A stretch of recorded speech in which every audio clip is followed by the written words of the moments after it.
Hello guys, मैं पीयूष आप सबका स्वागत करता हूं आपके अपने यूट्यूब चैनल एसोसिएट लर्निंग पर। So guys, MEd entrance exam की प्रिपरेशन हम लगातार कर रहे हैं। अगर आप भी एमएड एंट्रेंस के लिए तैयारी करना चाहते हैं तो आप हमारे चैनल के साथ जुड़ सकते हैं। तैयारी के इसी सिलसिले में आज हम आपके लिए लेकर के आए हैं संज्ञानात्मक विकास का सिद्धांत यानी कि cognitive development theory by Jean पियाजे। ठीक है, तो आज हम जीन पियाजे की पूरी थ्योरी को अच्छे से समझेंगे, क्योंकि आप सभी ने देखा होगा कि जो पिछले साल का पेपर आया था उसमें जीन पियाजे की थ्योरी से काफ़ी सारे क्वेश्चन थे। तो हम एक एक टॉपिक को अच्छे से कवर करते हुए आगे बढ़ रहे हैं। उसी कड़ी में आज हम जीन पियाजे को बहुत अच्छे से समझेंगे, इनकी हर एक स्टेज को अच्छे से समझेंगे, साथ ही साथ में इनकी जो थ्योरी है उसके अलग अलग आयामों को भी समझेंगे। तो चलिए हम इसे अब स्टार्ट करते हैं। इससे पहले कि हम थ्योरी पे पढ़ें, अगर अभी तक आपने हमारे चैनल को सब्सक्राइब नहीं किया है तो सब्सक्राइब कर लीजिए, बेल आइकन को प्रेस कर लीजिए ताकि आने वाली हर वीडियो की नोटिफिकेशन आपको सबसे पहले मिल सके। साथ ही साथ आप टेलीग्राम चैनल को भी ज्वाइन कर सकते हैं, जहां आपको सारी पीडीएफ्स मिल जाती हैं। इसके अलावा अगर आपकी कोई पर्सनल क्वेरी है और साथ ही जो एमएड एंट्रेंस का जो ग्रुप बना हुआ है व्हाट्सएप ग्रुप, अगर आप उसमें ज्वाइन होना चाहते हैं तो आप हमें इस नंबर पर व्हाट्सएप कर सकते हैं। तो चलिए अब हम बात करते हैं अपने टॉपिक पर, जो कि है कॉग्निटिव डेवलपमेंट थ्योरी, संज्ञानात्मक विकास सिद्धांत, जो किसके द्वारा दिया था किसने? जीन पियाजे ने। तो हमारी थ्योरी है संज्ञानात्मक विकास का सिद्धांत जीन पियाजे के द्वारा, कॉग्निटिव डेवलपमेंट थ्योरी। ठीक है, हम एक एक करके हर एक पहलू को समझेंगे कि जीन पियाजे की जो थ्योरी है वो क्या कहती है, कैसे कैसे वो आगे बढ़ती है और उसकी स्टेजेस कौन कौन सी हैं और स्टेजेस की पर्टिकुलर विशेषताएं क्या हैं। क्योंकि आप सभी ने देखा है कि पिछले पेपर में उन्होंने बहुत सारे स्टेजेस से क्वेश्चंस पूछे थे। तो चलिए हम इसे स्टार्ट करते हैं। सबसे पहला पॉइंट है हमारा, जीन पियाजे स्विट्ज़रलैंड के मनोवैज्ञानिक थे। तो स्विस मनोवैज्ञानिक इन्हें कहा जाता है। कहाँ के थे ये? स्विट्ज़रलैंड के थे। कौन? जीन पियाजे। जीन पियाजे स्विट्ज़रलैंड के मनोवैज्ञानिक थे। अगला पॉइंट है, पियाजे के अनुसार बच्चे सक्रिय ज्ञान निर्माता तथा नन्हे वैज्ञानिक हैं। यहाँ पर आपको दो चीज़ें ध्यान रखनी है। पियाजे के अनुसार जो बच्चे हैं वो क्या हैं? सक्रिय ज्ञान निर्माता, यानी कि एक्टिव लर्नर्स हैं, है ना। बच्चे जो होते हैं वो क्या होते हैं? एक्टिव लर्नर्स होते हैं, जो अपने ज्ञान का निर्माण खुद से कर लेते हैं। साथ ही इन्होंने बच्चों को क्या कहा है? नन्हा वैज्ञानिक भी कहा है। हमने जब फैक्ट वाली क्लास देखी थी तो उसमें भी हमने इस चीज़ को समझा था कि नन्हा वैज्ञानिक किसने कहा है बच्चों को? तो जीन पियाजे ने कहा है। ठीक है, तो ये इंपॉर्टेंट चीज़ें हैं, ये आपको ध्यान रखनी होंगी। तो ये पॉइंट क्या कहता है कि पियाजे के अनुसार बच्चे सक्रिय ज्ञान का निर्माता हैं तथा नन्हे वैज्ञानिक हैं, जो संसार के बारे में अपने सिद्धांतों की रचना करते हैं। यानी बच्चे जो हैं संसार के बारे में अपने सिद्धांतों की रचना स्वयं से करते हैं। ठीक है, अगला पॉइंट है हमारा, पियाजे के अनुसार बच्चे की थिंकिंग अडल्ट से प्रकार में अलग होती है, ना कि क्वांटिटी में। यहाँ पर ये कहना चाहते हैं कि जो बच्चे सोचते हैं और जो वयस्क सोचता है, दोनों की जो टाइप होता है, सोचने के जो टाइप होता है ना, जैसे प्रकार, उसमें अंतर होता है, ना कि क्वांटिटी में। जितना एक वयस्क सोच सकता है उतना ही एक बच्चा भी सोच सकता है। लेकिन वयस्क हो सकता है अपनी नौकरी के बारे में सोच रहा हो, लेकिन जो बच्चा है वो अपने खाने पीने खेलने के बारे में सोच रहा हो। तो टाइप अलग है लेकिन क्वांटिटी अलग नहीं होती है। जितना बच्चा सोच सकता है उतना ही वयस्क सोचता है और वयस्क के बराबर ही बच्चा सोच सकता है। ठीक है, तो ये भी काफ़ी इंपॉर्टेंट पॉइंट है। अब बात करते हैं पियाजे की संज्ञानात्मक विकास की अवधारणाओं पर। पियाजे कॉन्सेप्ट ऑफ कॉग्निटिव डेवलपमेंट। ठीक है, तो कॉग्निटिव डेवलपमेंट का जो सिद्धांत है उसका कॉन्सेप्ट क्या है उसको हम पूरी तरीके से समझेंगे। पियाजे के सिद्धांत की मुख्य अवधारणाएं हैं स्कीमा, व्यवस्थीकरण, अनुकूलन तथा साम्यधारण। ठीक है, जो पियाजे की थ्योरी है वो इन चार चीज़ों पर ही लाई करती है, या ये चार उसके की एलिमेंट्स हैं। कौन कौन से? एक स्कीमा है, एक ऑर्गेनाइजेशन या व्यवस्थीकरण है, एक अडेप्टेशन या अनुकूलन है, और चौथा जो है वो है इक्विलिब्रेशन यानी कि साम्यधारण। ठीक है, हम एक एक करके इन सारी चीज़ों को समझेंगे और इसके अंतर्गत क्या चीज़ें आती हैं हम उसे भी अच्छे से समझेंगे। ठीक है, सबसे पहले बात करते हैं हम स्कीमा की। तो मानव के दिमाग में जो चीज़ें पहले से स्टोर होती हैं वह उनका प्रयोग करके किसी विषय के प्रति एक धारणा बनाता है, तो इसे स्कीमा कहते हैं। मानव शिशु में स्कीमा प्रवृत्ति और प्रतिक्रिया जन्मजात होती है। अब जैसे आप सभी ने एक कंप्यूटर देखा है, कंप्यूटर के अंदर आपने फाइल्स देखी होंगी। ठीक है, फाइल्स के अलग अलग फोल्डर्स होते हैं। तो जो स्कीमा होता है हमारा वो एक तरीके का फोल्डर होता है। जैसे जब बच्चा धरती पर जन्म लेता है, ठीक है, जन्म लेने के पश्चात उसके दिमाग में कोई स्कीमा नहीं होता। धीरे धीरे करके वो क्या करता है, स्कीमा बनाता है। जैसे पहले स्कीमा उसने बनाया कि ये हमारी माता है, तो माता की जो छवि है उसको लेकर के उसने एक स्कीमा बनाया, ठीक है। फिर माता की आवाज़ को लेकर के स्कीमा बनाया, ठीक है। और उस स्कीमा के अंतर्गत वो कई सारी फाइल्स, कई सारी प्रॉपर्टीज़ स्टोर करता रहता है, ठीक है। जैसे उसके दिमाग में जो माँ का स्कीमा बना, उस माँ के स्कीमा के अंतर्गत उसने माँ की प्रॉपर्टीज़ रखी कि माँ ऐसी है, माँ ऐसी है, माँ ऐसी है, ऐसे बात करती है, ऐसे प्यार करती है। तो ये सारी चीज़ें एक स्कीमा के अंतर्गत स्टोर हो गई। अगला स्कीमा उसने बनाया, जो दूसरा व्यक्ति उसके कांटेक्ट में आया वो थे उसके पिता। फिर उसने पिता के नाम का स्कीमा बनाया और उसमें अलग अलग चीज़ें फिट कर ली, ठीक है। तो स्कीमा क्या होता है, एक ऐसा सेट होता है जिसके अंतर्गत किसी चीज़ को लेकर के बहुत सारी प्रॉपर्टीज़ होती हैं, ठीक है। अगला इंपॉर्टेंट पॉइंट है हमारा इसी में व्यवस्थीकरण यानी कि ऑर्गेनाइजेशन। अपनी दुनिया की समझ बनाने के लिए बच्चे अपने अनुभवों को समूहों में संज्ञानात्मक रूप से व्यवस्थित करते हैं। पियाजे के अनुसार यह समूहीकरण तथा विभिन्न अनुभवों को जोड़ना ही व्यवस्थीकरण है। अब यहाँ पर हम एक चीज़ समझेंगे, क्या होता है कि स्कीमा है, बहुत सारे स्कीमा, क्योंकि एक व्यक्ति के अंदर सिर्फ एक ही चीज़ नहीं होती है, उसके अंदर माँ है, पिता है, दोस्त हैं, पढ़ाई है, लिखाई है, अलग अलग सब्जेक्ट्स हैं, हर एक चीज़ का स्कीमा बनता है, ठीक है।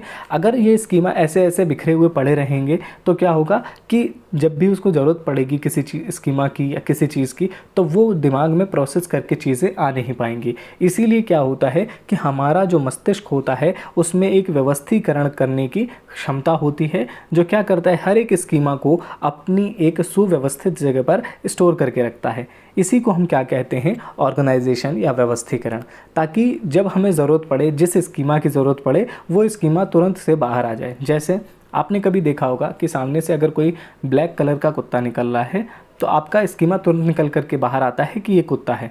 कभी ऐसा नहीं होता है कि बिल्ली का स्कीमा निकल करके आ जाए, ठीक है।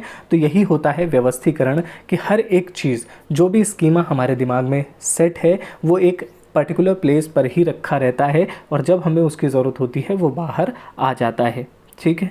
तो इसको हम क्या कहते हैं, व्यवस्थीकरण कहते हैं, ठीक है। अगला पॉइंट है हमारा अनुकूलन, या जिसे हम अडेप्टेशन कहते हैं। वातावरण के अनुसार अपने आप को ढालना अनुकूलन कहलाता है। इसकी दो प्रक्रियाएं हैं, ठीक है।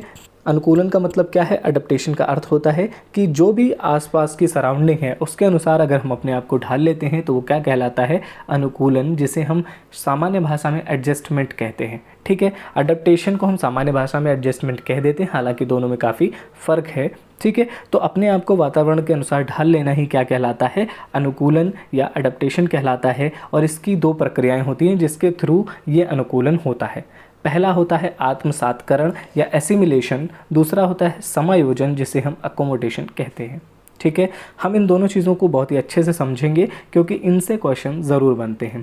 पहला आता है आत्मसातकरण, पूर्व ज्ञान को नए ज्ञान के साथ जोड़ना आत्मसातकरण कहलाता है। जैसे अभी हमने बात करी कि स्कीमा आपके दिमाग में बन रहा है, ठीक है। किसी चीज़ को लेकर के आपके अंदर स्कीमा बना हुआ है, ठीक है। उसी स्कीमा में आप नई जानकारी को जोड़ रहे हैं। जैसे कि आपके दिमाग में बना हुआ है कि हमारी माँ हैं, इनका नाम ये है, इनका नाम ये है, ठीक है। तो धीरे धीरे करके आपके स्कीमा में जानकारी ऐड होती जाती है। जब आप थोड़े बड़े होते हैं तो आपको पता चलता है कि आपकी माँ एक हाउसवाइफ हैं। जब आप थोड़े और बड़े होते हैं तो आपको पता चलता है आपकी माँ के इतने भाई हैं, इतनी बहनें हैं, है ना। तो ये स्कीमा में जानकारी ऐड होती चली जा रही है और इसी को हम क्या कहते हैं, एसिमिलेशन या आत्मसातकरण कहते हैं। आत्मसातीकरण भी इसी को कहा जाता है, ठीक है। अभी मैं इसको लेकर के एक बहुत अच्छी सी ट्रिक बताऊंगा जिससे आपको ये कभी भी नहीं भूलेगा, ठीक है। अगला आता है समायोजन। समायोजन में नई जानकारी तथा अनुभव का समावेश करने के लिए मौजूदा स्कीमा में सुधार किया जाता है। अब बात करते हैं समायोजन की। तो समायोजन में क्या होता है कि कोई स्कीमा आपके दिमाग में है लेकिन वो स्कीमा क्या है, या तो वो गलत है, ठीक है, या फिर उस स्कीमा को रिप्लेस करने की ज़रूरत है, ठीक है। तो ऐसी जगह पर हम क्या करते हैं, समायोजन करते हैं, यानी अकोमोडेशन करते हैं। अब बात करते हैं हम ट्रिक की कि कैसे आपको ये आत्मसातीकरण और समायोजन याद रहेगा। सबसे पहले बात करते हैं एसिमिलेशन और फिर अकोमोडेशन की। एसिमिलेशन से आप कैसे याद रखेंगे, एसिमिलेशन का मतलब ऐसे ही मिला देना, ठीक है। एसिमिलेशन ऐसे ही मिला देना, ठीक है। जो भी स्कीमा आपके दिमाग में है उसमें नई जानकारी को ऐसे ही मिला देना क्या कहलाता है, एसिमिलेशन या आत्मसातीकरण कहलाता है, ठीक है। अगला आता है अकोमोडेशन, यानी अप टू डेट करना। Accommodation up to date, accommodation up to date, यानी अप टू डेट करेंगे। अप टू डेट कैसे करेंगे? जो पुरानी जानकारी है उसको हटाएंगे, नई जानकारी को उसकी जगह पे रखेंगे, तभी तो वो अपडेट होगी। तो अपडेट करना किस में आ जाता है? अकोमोडेशन में आ जाता है। इसी को हम क्या कहते हैं? समायोजन कहते हैं। ठीक है, तो उम्मीद करता हूँ ये आपको बहुत अच्छे से याद हो जाएगा और अच्छे से दिमाग में आपके सेट हो जाएगा, और इससे रिलेटेड कोई भी क्वेश्चन आएगा तो वो गलत नहीं होगा। ठीक है, एसिमिलेशन, ऐसे ही किसी चीज़ को मिला देना, क्या कहलाता है? आत्मसातीकरण। एकोमोडेशन, पुराने स्कीमा को नए स्कीमा के साथ अपडेट कर लेना, क्या कहलाता है? समायोजन कहलाता है। अब यहाँ पर एक चीज़ और आती है कि नया स्कीमा कब ऐड होता है, तो वो भी किसके अंतर्गत होता है? अकोमोडेशन के अंतर्गत ही होता है। ठीक है, आपने कभी देखा होगा जब फ़ोन अपडेट होता है तो क्या होता है? कुछ नई फाइल्स आती हैं। ठीक है, जो पुरानी फाइल्स होती हैं उनको रिप्लेस करके उनकी जगह पे कुछ फाइल्स आती हैं और कुछ फाइल्स नई आती हैं। ठीक है, तो ऐसे ही आपको याद रखना है। Accommodation means up to date करना, और अप टू डेट में दो चीज़ें होंगी। पहला, एक तो जो पुरानी फाइल्स हैं वो हटेंगी, उनकी जगह पर दूसरी फाइल्स आएंगी और कुछ नई फाइल्स बनेंगी। ठीक है, इसी को हम क्या कहते हैं? अकोमोडेशन या समायोजन कहते हैं। ठीक, अब बात करते हैं संतुलन की। संतुलन में क्या होता है? इसके द्वारा बच्चा आत्मसातकरण और समायोजन की प्रक्रिया के बीच संतुलन कायम करता है। ठीक है, क्या हो रहा है कि नई नई जानकारी आ रही है, हम नई चीज़ों को अडॉप्ट कर रहे हैं। ठीक है, और उस पूरी प्रोसेस में क्या होता है? हमारा दिमाग डिसइक्विलिब्रियम की स्थिति में आ जाता है कि कौन सी जानकारी को हमें स्टोर करना है, कौन सी जानकारी को हमें स्टोर नहीं करना है। तो संतुलन की प्रक्रिया जो होती है उसके द्वारा हम क्या करते हैं? इस स्थिति को हटा करके अपने जो पूरा मस्तिष्क है उसको इक्विलिब्रियलाइज कर लेते हैं, यानी कि संतुलन में ले आते हैं। जो भी नई चीज़ें आई हैं हमारे अंदर उनको हम आत्मसात कर लेते हैं और उनके साथ में हम समायोजन करके आगे के अपने आप को संतुलित कर लेते हैं। ठीक है, तो हमने ये चार चीज़ें देखी। सबसे पहले हमने क्या देखा था? सबसे पहले हमने देखा स्कीमा को, स्कीमा क्या होता है। ठीक है, उसके बाद हमने देखा किसको? ऑर्गेनाइजेशन को। उसके बाद हमने देखा अडेप्टेशन को, और लास्ट में देखा हमने इक्विलिब्रेशन को। ठीक है, तो ये चारों की एलिमेंट हैं किसकी? पियाजे की थ्योरी के। ये आपको बहुत अच्छे से ध्यान रखने हैं और इससे क्वेश्चंस बनते ज़रूर हैं। ठीक है, अब बात करते हैं आगे। पियाजे के संज्ञानात्मक विकास के सिद्धांत से संबंधित निम्न चार पक्षों का अध्ययन किया। जो पियाजे हैं उन्होंने जब अपनी थ्योरी दे रहे थे उस समय उन्होंने इन चार चीज़ों का अध्ययन किया था। हम इन सब चीज़ों को समझेंगे। पहला है जैविक या शारीरिक परिपक्वता, बायोलॉजिकल और फिजिकल मैचुरेशन।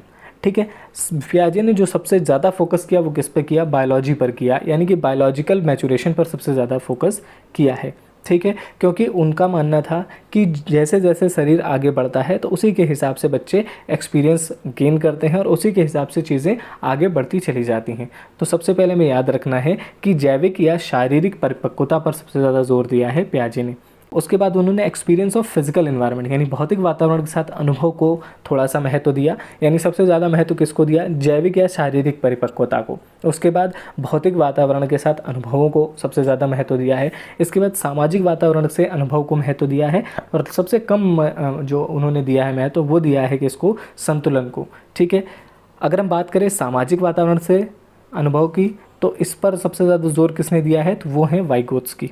ठीक है, वाइगोत्स्की की थ्योरी हम आगे पढ़ेंगे, लेकिन वाइगोत्स्की के अलावा बाकी की चीज़ों पर इन्होंने फोकस किया है, और सबसे ज़्यादा इन्होंने फोकस किस पे किया है? वो किया है बायोलॉजिकल मैचुरेशन पर।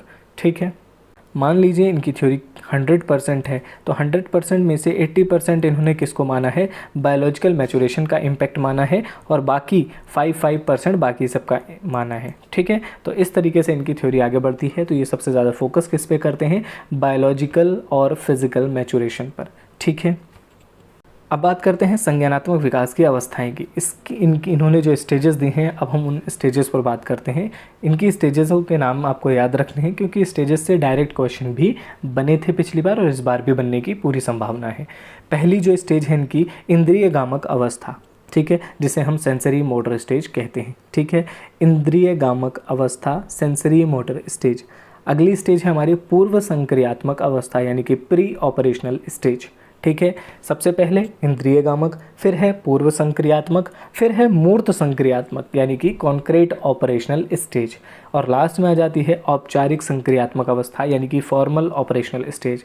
सबसे पहले सेंसरी मोटर, फिर प्री ऑपरेशनल, फिर कॉन्क्रीट ऑपरेशनल, और लास्ट में आ जाती है फॉर्मल ऑपरेशनल स्टेज।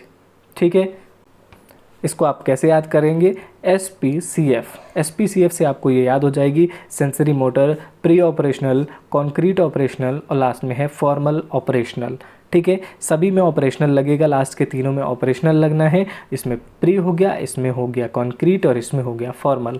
ठीक है, और ये आपको याद ही रहेगी क्योंकि पहली स्टेज है, ये क्या है, सेंसरी मोटर स्टेज। ठीक है,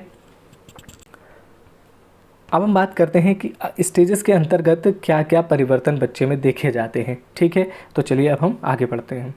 सबसे पहले हम बात कर लेते हैं कि जो इन्होंने स्टेजेस दी हैं, स्टेजेस की वजह से इनकी जो थ्योरी है वो एक डिसकंटिन्यूअस थ्योरी हो जाती है, क्योंकि स्टेजेस क्या करती हैं, विकास को अलग अलग चरणों में बांट देती हैं। ठीक है, तो विकास क्या हो जाता है, एक कॉन्टिन्यूअस प्रोसेस नहीं रह जाता है।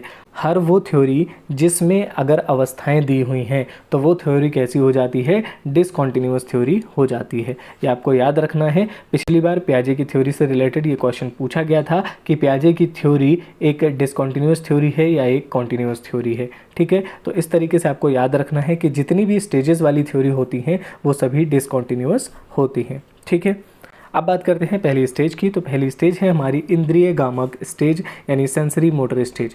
आपको इसका वर्ष भी याद रखना है, हो सकता है आगे पूछ ले आपसे कि इनका जो टाइम पीरियड होता है वो क्या होता है। तो 0 से लेकर के 2 वर्ष तक, यानी जन्म से लेकर के 2 वर्ष तक की अवस्था क्या कहलाती है, सेंसरी मोटर स्टेज की अवस्था कहलाती है। किसके अनुसार, पियाजे के अनुसार। ठीक है, तो इस अवस्था के हम कुछ महत्वपूर्ण बिंदुओं की बात कर लेते हैं। पहला है, इस अवस्था में बच्चा अपनी ज्ञानेंद्रियों के माध्यम से सीखता है।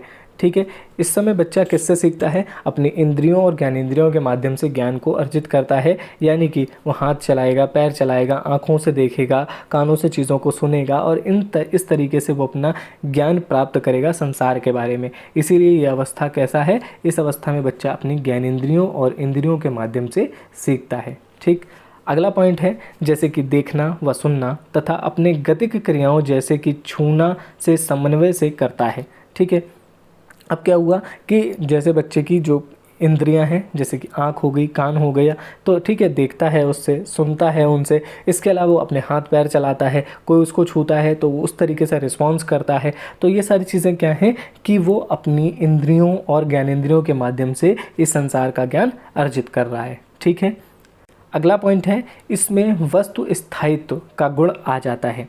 ठीक है, वस्तु स्थायित्व का मतलब क्या होता है, ऑब्जेक्ट परमानेंस। ऑब्जेक्ट परमानेंस से हम क्या समझते हैं, पहले उस पर बात करते हैं।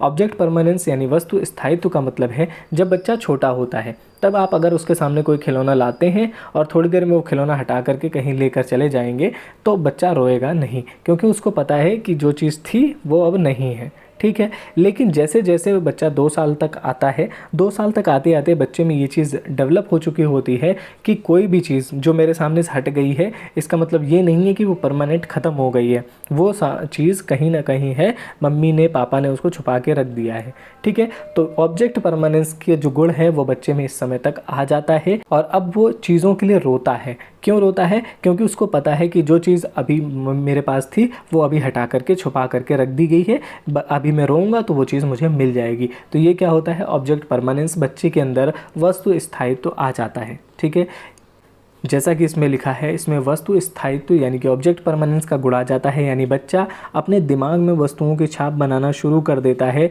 जिससे वह छुपी हुई वस्तु को भी ढूंढ लेता है। जैसे कि उसके पास कोई खिलौना था, जैसे मान लीजिए उसके पास कोई हाथी था छोटा सा। ठीक है, उस हाथी को उसके सामने रखा गया और उसको हटा दिया गया। ठीक है, तो जब वो छोटा सा था तब उसको कोई ज़्यादा फ़र्क नहीं पड़ा, लेकिन जब वो 2 साल का हो गया, 2 से 2.5 साल का हो गया, तब उसके अंदर ये फ़र्क आया कि उसको ये पता था कि मेरे पास एक हाथी था, वो हाथी कहाँ गया, अब वो उसके लिए ढूंढेगा उसको। ठीक है, तो ये क्या कहलाता है, वस्तु स्थायित्व कहलाता है। और वस्तु स्थायित्व किस स्टेज में आ जाता है, तो सेंसरी मोटर स्टेज में ये आ जाता है। इसी तरीके से क्वेश्चन बनेगा कि किस अवस्था में बच्चे अपने ज्ञानेंद्रियों के माध्यम से सीखते हैं, किस स्टेज तक आते आते बच्चों में ऑब्जेक्ट परमानेंस का गुण आ जाता है यानी वस्तु स्थायित्व का गुण आ जाता है। ठीक है, तो ये आपको ध्यान रखना होगा। अगली स्टेज है हमारी पूर्व संक्रियात्मक अवस्था। ठीक है, अब क्या हुआ, पहली स्टेज में तो उसने सेंसस के माध्यम से सीख लिया और अब उसने क्या सीखा है, ऑपरेशन करना। ठीक है, यहाँ से हमें याद रखना है कि सेकंड स्टेज में आकर के वो चीज़ों का ऑपरेशन करना स्टार्ट कर लेगा, लेकिन वो भी किस लेवल पर, प्री लेवल पर। ठीक है, प्री लेवल पर ऑपरेशन करना स्टार्ट करेगा, यानी कि सेकंड स्टेज क्या हो जाएगी, हमारी प्री ऑपरेशनल स्टेज हो जाएगी, जो 2 से लेकर के 7 वर्ष तक चलेगी। ठीक है, अब इसमें देखते हैं हम क्या है इसके इंपॉर्टेंट पॉइंट्स। तो इसमें बच्चा सामने वाली चीज़ को देख पाएगा, समझ पाएगा, लेकिन कोई क्रिया नहीं कर पाएगा। ठीक है, इसमें क्या होता है, बच्चा सामने जो भी चीज़ होती है उसको देखता है, समझ लेता है कि है क्या, लेकिन वो बहुत ज़्यादा रिएक्ट नहीं करता क्योंकि अभी उसको उस चीज़ के बारे में कंप्लीट नॉलेज नहीं है। ठीक है, उसके बारे में ज़्यादा जानकारी नहीं है, इसलिए अभी वो क्या करता है, बहुत अच्छे तरीके से क्रिया नहीं करता है। क्या करता है, चीज़ों को देख लेता है, समझ लेता है, लेकिन बहुत ज़्यादा एक्टिवली उस चीज़ में पार्टिसिपेट नहीं करता क्योंकि अभी उस चीज़ के बारे में उसको ज़्यादा जानकारी नहीं है। ठीक है, अगला पॉइंट है अनुक्रमिकता यानी इर्रिवर्सिबिलिटी। बच्चे ऐसी संक्रियाएं नहीं कर पाते जिनका स्वभाव अनुक्रमिक होता है या वे तार्किक नियमों का पालन करते हैं। उदाहरण के लिए एक छोटा बच्चा यह तो जान सकता है कि 4 + 2 = 6, मगर ये नहीं समझ पाता कि इसका उल्टा भी सही होगा। एग्जाम्पल के तौर पर हम देखते हैं सबसे पहले कि जैसे कोई बच्चा है, आप उसको घर से लेकर के स्कूल तक उसको पैदल लेकर के जाते हैं। ठीक है, 7 दिनों तक आपने ये काम किया।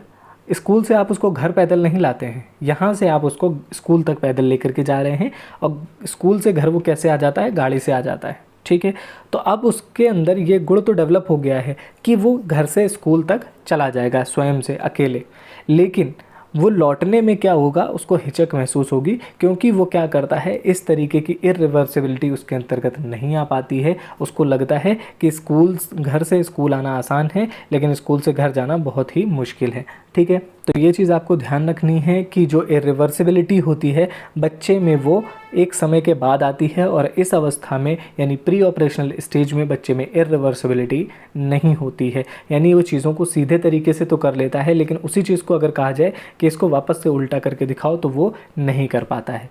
ठीक है, अगला पॉइंट है हमारा जीववाद यानी कि एनिमिज्म। जब बच्चा सजीव और निर्जीव वस्तुओं में अंतर नहीं कर पाता।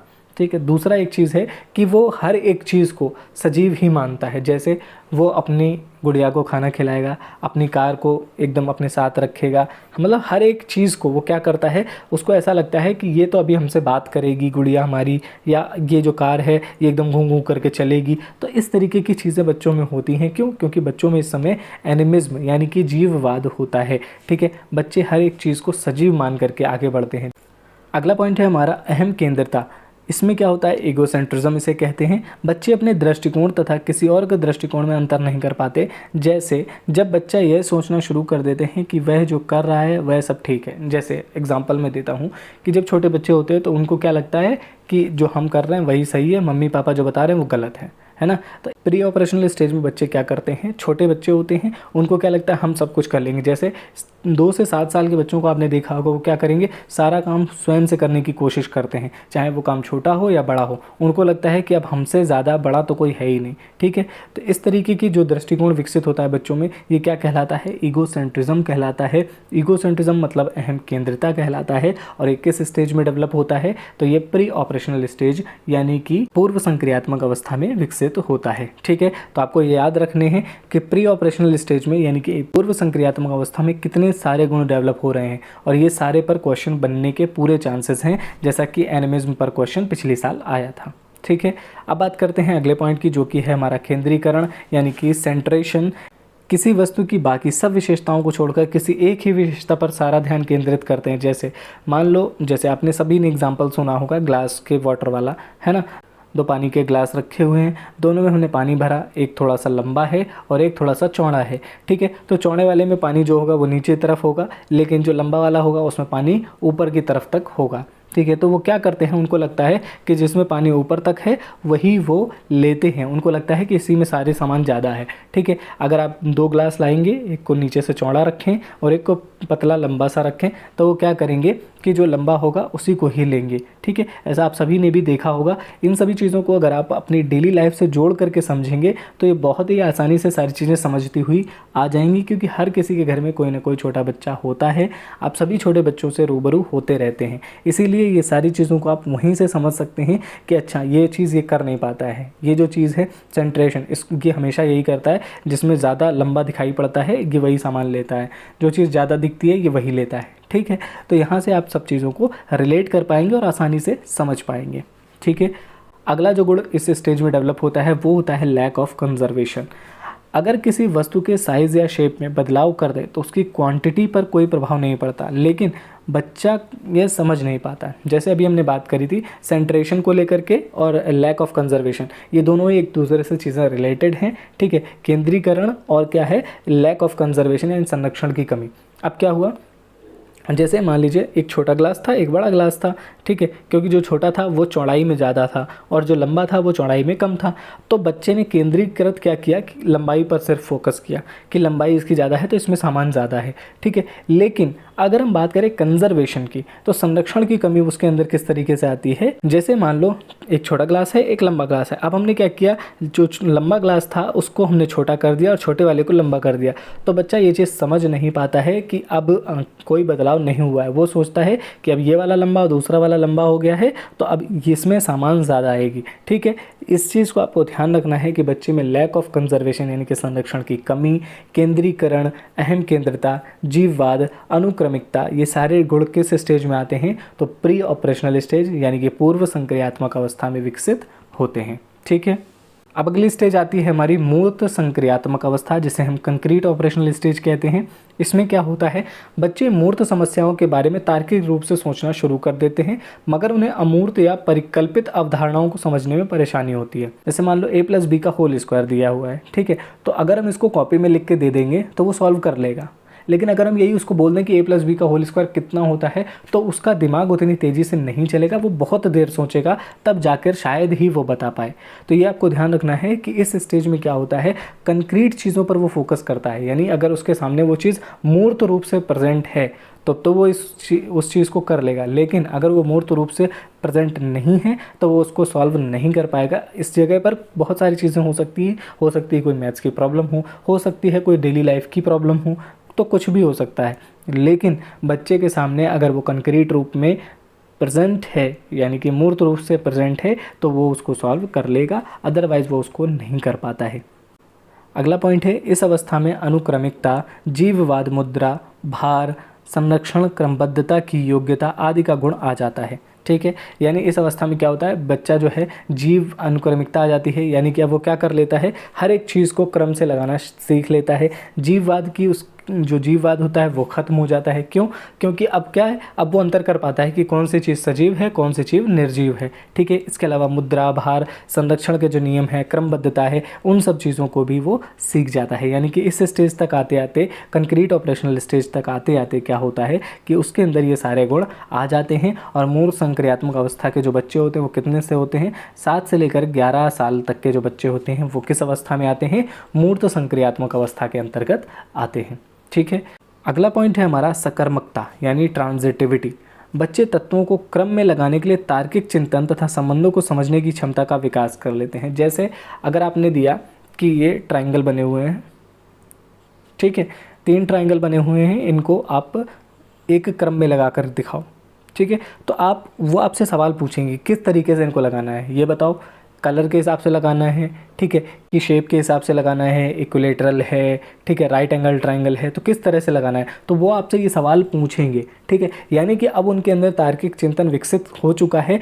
तो इस समय बच्चों में क्या होता है, सकर्मकता आ जाती है, यानी कि ट्रांजिटिविटी आ जाती है। बच्चे हर एक चीज़ को कई एंगल से देखना शुरू कर लेते हैं। अभी तक हम क्या देख रहे थे कि बच्चे सिर्फ एक तरीके से ही चीज़ों को समझ पा रहे थे, लेकिन अब ऐसा नहीं है। अब बच्चे अलग अलग एंगल से अलग अलग चीज़ों को देख लेते हैं।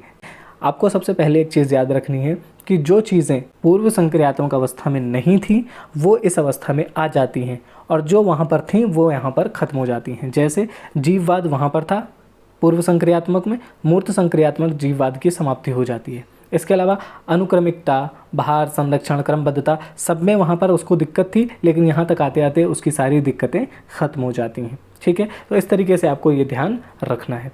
अगली स्टेज है हमारी औपचारिक संक्रियात्मक अवस्था यानी कि फॉर्मल ऑपरेशनल स्टेज। इसका जो टाइम स्पैन होता है वो क्या होता है, 11 से लेकर के 17 से 18 वर्ष, ठीक है। तो 17 से 18 वर्ष तक की ये स्टेज होती है, ठीक है। अब हम बात करते हैं इसके स्टेजेस के पॉइंट्स के बारे में। तो पहला इंपॉर्टेंट पॉइंट है, इस समय बच्चा अमूर्त चिंतन या क्षमता का विकास कर लेता है। जैसे अब बच्चे को आप बताएंगे a+b का होल स्क्वायर क्या होता है, तो फटाफट उसका आंसर दे देगा, ठीक। लेकिन इसके पहले वाली स्टेज में वो आंसर नहीं दे पाता है, उसके मन में चीज़ें होती हैं, उसको पता होता है, लेकिन क्या होता है जब उसके सामने मूर्त रूप से कोई चीज़ प्रेजेंट होती है तो उसको वो सॉल्व कर पाता है। जैसे अगर a+b का होल स्क्वायर उसकी कॉपी पर आप लिख के दे दोगे तो वो उसको आराम से सॉल्व करके दे देगा। लेकिन अगर आप उसको सिर्फ मौजवानी बोल के दे दोगे कि ये बताओ a+b का होल स्क्वायर क्या होता है, तो वो नहीं बता पाता है ना।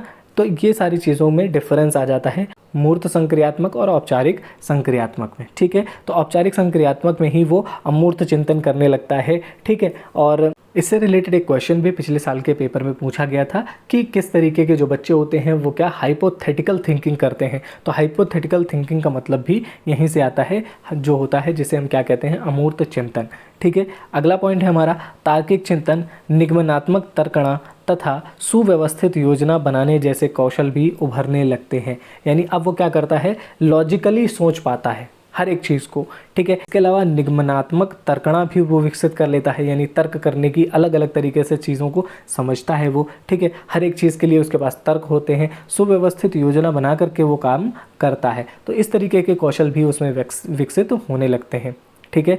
अगला पॉइंट है हमारा, बच्चे समस्याओं को सुलझाने के लिए योजना बनाते हैं तथा उसका समाधान भी करते हैं। इस स्टेज के जो बच्चे होते हैं वो क्या करते हैं, कोई समस्या अगर उनको मिलती है तो उस समस्या को सॉल्व करने के लिए वो योजना बनाते हैं और योजना का पालन करते हुए वो समस्या का समाधान भी ढूंढ लेते हैं, ठीक है। तो ये रही चारों स्टेजेस। हर एक स्टेज के अपने अपने गुण हैं, ये आपको याद करने पड़ेंगे क्योंकि इससे डायरेक्ट क्वेश्चन आपको पेपर में देखने को मिलेगा, ठीक है। अगर कहीं कोई कन्फ्यूजन रह गया हो तो आप सभी मुझे मैसेज करेंगे, कमेंट करके बताएंगे कि सर ये चीज़ समझ में नहीं आई है, तो मैं उससे रिलेटेड चीज़ें दोबारा से आपको समझा दूंगा, ठीक है। लेकिन ये थ्योरी आपके लिए काफ़ी इम्पॉर्टेंट है क्योंकि इससे पिछली बार कम से कम 5 से 6 क्वेश्चन बने थे, ठीक है। तो आपको ये पूरी थ्योरी अच्छे से आनी ज़रूरी है। और साथ ही एक चीज़ आपको और याद रखनी है कि जो पियाजे हैं, पियाजे को फादर ऑफ चाइल्ड साइकोलॉजी कहा जाता है। बाल मनोविज्ञान के पिता हैं कौन, पियाजे। तो इन पर क्वेश्चन आना लाजमी है, ठीक है। पूरी साइकोलॉजी जो चाइल्ड साइकोलॉजी है वो इन्हीं के इर्द गिर्द होकर के चलती है, इसीलिए पियाजे पर क्वेश्चन आना कंपलसरी है, ठीक है। वो आएगा ही आएगा और आपको उसे सॉल्व करना होगा, ठीक है। इसलिए इस थ्योरी को तो आपको बहुत अच्छे से पढ़ के जाना है। तो उम्मीद करता हूँ आपको बहुत अच्छे से सारी चीज़ें समझ में आ गई होंगी। जो चीज़ें समझ में नहीं आई हों तो आप मुझे कमेंट करके बता सकते हैं, मैं उनको दोबारा समझाने का प्रयास आपको करूँगा, ठीक है। अगर अभी तक आपने हमारे चैनल को सब्सक्राइब नहीं किया है तो सब्सक्राइब कर लीजिए, बेल आइकन को प्रेस कर लीजिए और चैनल को ज़्यादा से ज़्यादा शेयर ज़रूर करें।